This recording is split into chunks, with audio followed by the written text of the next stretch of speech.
Hi guys. So evening Steppamaar song అనేది release అయింది.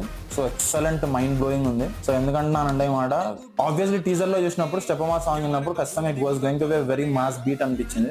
So అలాగే ఉంది సాంగ్ అనేది, చాలా ఎక్సలెంట్ మైండ్ బ్లోయింగ్ గా ఉంది. And it was going to be very big comeback for the Mani Sharma garu, Puri Jagannath garu, and at same time Charmi Kaur garu. So Ram Pothineni గారు ఆబ్వియస్లీ స్కంద యావరేజ్ గా ఆడింది కాబట్టి, and it was going to be very big hit అనుకోవచ్చు. చాలా చాలా అంటే చాలా కొత్తగా రాబోతున్నారు. కొరియోగ్రఫీ ఇరగదీస్ పక్కన దబ్బాడు జానీ మాస్టర్, ఎక్సలెంట్ అనమాట, చాలా కొత్తగా అనిపించింది. And visuals of the lyrical song of this Steppamaar song వచ్చేసి చాలా అంటే చాలా బాగున్నాయి. గుంజి కొడితే గులాబ్ జాములు భలే ఉంది సాంగ్ అయితే. మాస్ బీట్ మణి శర్మ గారు కంబ్యాక్ ఇచ్చారు అనుకోవచ్చు. మధ్య మధ్యలో పూరి జగన్నాథ్ గారి వాయిసెస్, రామ్ పోతినేని గారి వాయిస్ చాలా అంటే చాలా బాగుంది.